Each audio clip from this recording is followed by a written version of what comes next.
बिल्कुल छोटा सा टॉपिक है हमारा एक्टिनोमाइसीड्स। छोटा सा है लेकिन इम्पोर्टेंट बहुत है। एक्टिनोमाइसीड्स एमबीबीएस के लिए, बीडीएस के लिए, दोनों के लिए बहुत इंपॉर्टेंट है। एक्टिनोमाइसीड्स में आगे फिर दो बहुत इंपॉर्टेंट है हमारे obviously examination point of view से। The one is actinomyces israelii, ठीक है जी, और फिर है नोकार्डिया स्पीशीज, ठीक है जी। Actinomyces israelii and the nocardia species. Basic differences क्या हैं इनके? Nocardia is aerobe, it is there in the environment, while the Actinomyces israeli, they are basically the normal flora of oral cavity, ठीक है जी। ये normal flora of the oral cavity है, और आपको बहुत दफा बताया हुआ that normal flora is beneficial as far as it is present at its normal site. If it will be displaced from its normal site, it will become pathogenic, ठीक है। Staphylococcus epidermidis सीधा स्किन पर होता है, skin पर है, it is beneficial. अगर वो ब्लड में एंटर हो जाएगा तो कैन कॉज द एंडोकार्डाइटिस, ठीक है। E coli, the facultative anaerobe E coli, it is there in the colon. अगर वो एनवायरमेंट में आता है तो it can cause the infections, it can cause the diarrhoea, dysentery. अगर वो आपका इकोलाई अगर enter into the urinary system can cause the urinary tract infections, ठीक है।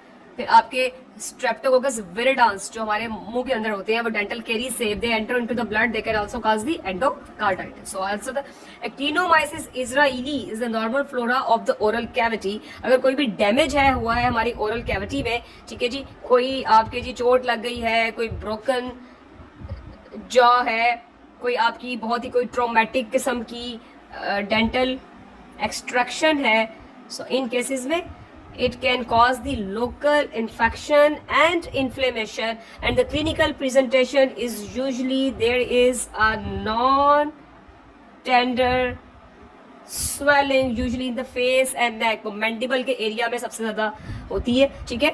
आपके हेड एंड नेक के एरिया में सबसे ज्यादा हो जाएगी। उसके बाद ये चेस्ट में भी एक्टिनोमाइकोसिस हो सकती है, एब्डोमेन में भी हो सकती है, और एक पेल्विक एक्टिनोमाइकोसिस होती है which is related to the intrauterine contraceptive devices, ठीक है। Pelvic actinomycosis it occurs usually in the females जो आईयूसीडीज जिनके उस यूट्रस में,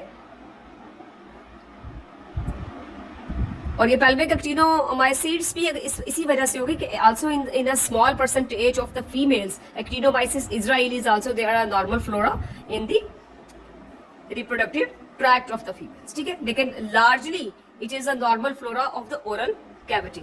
अच्छा, अब यूजुअली इसका जो वो होता है सिनेरियो, वो ये होता है कि there is a patient comes to the outdoor of the surgery ward, और उसमें क्या होगी, कोई हिस्ट्री होगी जी उसकी, कोई भी ट्रॉमा हुआ है जी उसके जॉ एरिया में, and there is a non tender swelling which is increasing in the size, ठीक है। वो इंक्रीजिंग इन वो साइज में भी इंक्रीज कर रही है, ऐसे वो उसको वहम होगा, डर होगा कि खुदा न खास्ता कोई न्यूप्लेजिया, कोई ट्यूमर तो नहीं हो गया। And then there will be sinus tracts, there will be sinus tracts in that swelling, and pus usually comes out from these sinus tracts, and that pus also contain the granules. ये मैं आपको साथ अपना student life का experience share करूं कि इसमें ये वार्ड के राउंड्स में, सर्जिकल वार्ड के राउंड्स में आपको ये टीचर्स जो है वो बताएंगे आपको कि वो मरीज की जब वो उस एरिया से वो बैंडेज उतरेगी ना, तो यूजुअली वो उस बैंडेज के साथ ये ग्रेन्यूल्स जो है वो चिपके हुए होते हैं, ठीक है, ये उसके साथ चिपके हुए होते हैं। और जब आपने पस का सैंपल भी लैब के लिए भिजवाना है तो आपको भी मेक श्योर करना चाहिए कि वो ग्रेन्यूल्स भी उस पस में आ रहे हैं, और फिर लैब वालों को भी मेक श्योर करना चाहिए कि वो ये जो ग्रेन्यूल्स हैं उनको 2 स्लाइड्स के बीच में जब वो प्रेस करेंगे, उनकी ग्राम स्टेनिंग करेंगे, तो then they will be able to observe the filamentous gram positive rods. और ये सल्फर ग्रेन्यूल्स, इनको कहते हैं क्या है जी, सल्फर ग्रेन्यूल्स। सल्फर ग्रेन्यूल्स इसलिए नहीं कहते कि उनमें सल्फर होती है, सल्फर ग्रेन्यूल्स उनके येलो कलर की वजह से। और ये ग्रेन्यूल्स बन कैसे जाते हैं? We all know that actinomycetes they are the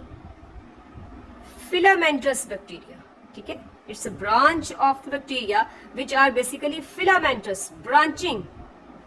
They are the filamentous branching gram-positive rods. In good old days, it was considered that maybe they are the fungi. लेकिन बाद में जब न्यूक्लिक एसिड स्टडीज हुई तो पता लगा कि नहीं जी ये बैक्टीरिया है, ठीक है। तो वो ये जो इनका फिलामेंट्स है वो उस फंगस के हाइफी जैसे होते हैं। They are the filamentous gram positive rods basically, ठीक है। और ये फिर ये ग्रेन्यूल्स कैसे बन जाते हैं जी? ग्रेन्यूल्स इन्हीं फिलामेंट्स के एग्रीगेट्स हैं बेसिकली, ठीक है। ये एग्जाम में बड़ा पूछ करते हैं कि ये जो सल्फर ग्रेन्यूल, स्टूडेंट बस कहते थे जी सल्फर ग्रेन्यूल, भाई आए कहां से sulphur granules? They are the aggregates of these filaments which are coming out from the sinus tracts, ठीक है। और ये ग्राम पॉजिटिव है, they are the gram positive filamentous rods. Diagnosis is बहुत ईजी है जी, ऑब्वियसली इसकी ग्राम स्टेन कर लेंगे और फिर ये एक बात आपने बहुत जरूरी लिखनी है, कल्चर अंडर एनारोबिक कंडीशंस, ठीक है जी। कल्चर अंडर एनारोबिक कंडीशंस में सैंपल जो है उसको आप ब्लड एगर पे लगा के उसको फिर एनारोबिक जार के अंदर प्लेस करेंगे, because the actinomyces israelii they are the aerobes. और बिल्कुल अब ये सेशन के एंड पर ही एक्टिनोमाइसिस की बारी आती है। सो पुराने एनारोब्स का पता होना चाहिए। सबसे कॉमन हमारे एनारोब्स एग्जाम में इंपॉर्टेंट कौन से होते हैं? Clostridia, all the clostridia they are the anaerobes, ठीक है। क्लॉस्ट्रीडियम टेटनाई, परफरेंजेंस, बोट्युलिज्म, डिफिसाइल, वो सारे के सारे एनारोब्स। फिर उसके बाद हमारे एंटारिक ग्राम नेगेटिव रॉड्स में बैक्टीरियोइडीज भी नॉर्मल फ्लोरा होते हैं कोलोन में, ठीक है। The bacteroides they are also the obligate anaerobes। और फिर हमारे एक्टिनोमाइसिड्स Israeli they are also the anaerobes, ठीक है। अब इनका जो काउंटर पार्ट है दूसरा जी नोकार्डिया। तो नोकार्डिया स्पीशीज वो एरोब है, एनवायरमेंट में होती है। नोकार्डिया एस्टेरॉइडिस होती है एक, जो कि इम्यूनो कॉम्प्रोमाइज्ड लोगों में जी निमोनिया कर देगी, कैविटेशन कर देगी, एम्पाइमा कर देगी, ब्रेन इन्फेक्शंस भी कर देगी, ठीक है। ये सब के सब नोकार्डिया एस्टेरॉइडिस कर रहे हो। फिर एक होता है नोकार्डिया ब्राजीलियंसिस, ये सॉइल में होता है, ठीक है। ये सॉइल में होता है। ये अगर फार्मर्स वगैरह जो बेयर फुट बेचारे खेतों में काम कर रहे होते हैं तो उनके पैर में अगर ये चला जाए तो it can cause a condition called mycetoma foot. And this mycetoma foot, this condition is also caused by the Nocardia brasiliensis। और फिर ये कुछ फंगाई होते हैं उनसे भी हो जाती है, ठीक है। So Nocardia aestroides they causes the pneumonia and brasiliensis cause the mycetoma of foot। और नोकार्डिया के बारे में जो MCQ पॉइंट ऑफ व्यू के और वाइवा पॉइंट ऑफ व्यू से बहुत इंपॉर्टेंट बात है वो है कि जी they are weakly acid fast. Although they are also the gram positive filamentous rods, but they are also weakly acid fast। Acid fast कौन से हैं हमारे? सबको पता है, वो are the mycobacteria। Nocardia are the weakly acid fast। क्या मतलब है weakly acid fast? Because weakly acid fast means when you are doing the Zn staining for the Nocardia, we will use a weak strength of the acid। अगर normal strength acid की use करेंगे ना जो Zn staining mycobacteria के लिए कर रहे हैं, फिर नहीं ये एसिड फास्ट नजर आते, ठीक है। But we have to use the weak strength of the acid, so then it they also appear as the acid fast bacteria. Acid fast bacteria कैसे होती है? Red rods against the blue और green background. They are the nocardia are the weakly acid fast. इनकी भी ग्राम stand कर लेंगे, Zn stand भी कर लेंगे और एरोबिकली इनका कल्चर भी कर लेंगे। So these are the एक्टिनोमाइसिड्स।